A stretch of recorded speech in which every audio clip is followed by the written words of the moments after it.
Naglaban ang Israel at ang Moab. Ikatlong kabanata. Naging hari ng Israel ang anak ni Ahab na si Joram, nang 18 taon ang paghahari ni Jehoshaphat sa Huda. Sa Samaria tumira si Joram, at naghari siya sa loob ng 12 taon. Masama ang ginawa niya sa paningin ng Panginoon, pero hindi kasinsama ng ginawa ng kanyang ama at ina.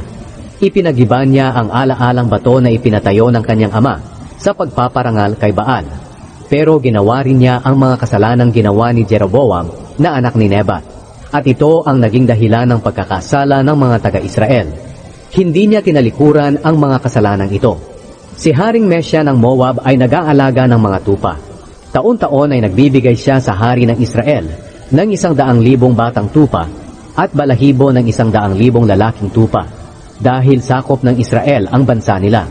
Pero pagkamatay ni Ahab, nagrebelde siya sa hari ng Israel.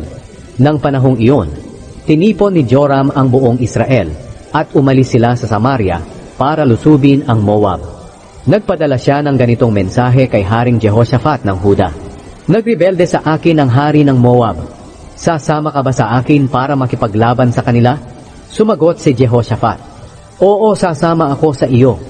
Handa akong sumama sa iyo, at handa akong ipagamit sa iyo ang mga sundalo't mga kabayo ko. Nagtanong si Jehoshaphat, Saan tayo dadaan kung lulusob tayo?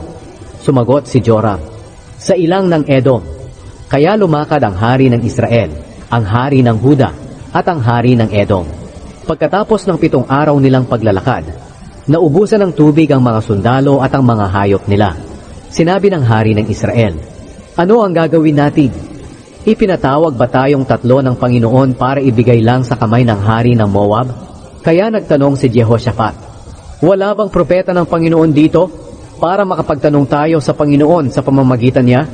Sumagot ang isang opisyal ng hari ng Israel, Si Eliseo na anak ni Shaphat ay nandito. Dati siyang lingkod ni Elias. Sinabi ni Jehoshaphat, Ang salita ng Panginoon ay sumasa kanya. Kaya pumunta si Jehoshaphat, ang hari ng Israel, at ang hari ng Edom kay Eliseo.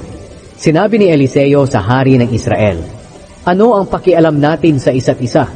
Pumunta kayo sa mga propeta ng inyong ama at ina.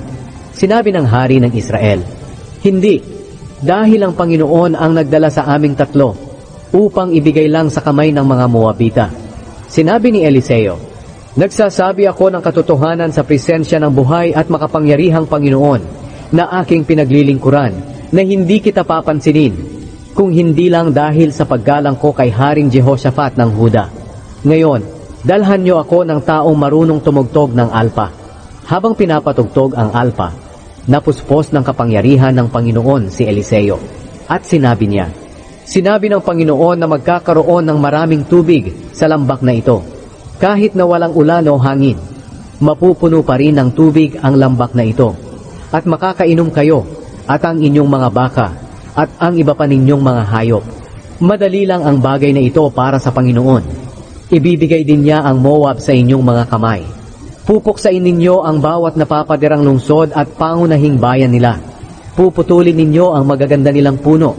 Tatakpan ang kanilang mga bukal, at sisirain ang sagana nilang bukirin sa pamamagitan ng mga bato.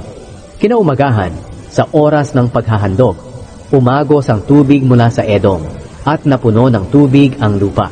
Pagkatapos nabalitaan ng lahat ng Moabita, nalulusubin sila ng mga hari. Kaya tinipon nila ang lahat ng kalalakihan, bata man o matanda, na may kakayahan sa pakikipaglaban, at pinapwesto sila sa hangganan ng Moab. Nang maagang bumangon ang mga Moabita, nakita nilang kasing pula ng dugo ang tubig ng masikatan nito ng araw. Sinabi nila, Dugo iyan. Siguradong naglaban-laban ang 3 hari at nagpatayan. Kaya samsamin natin ang mga ari-arian nila.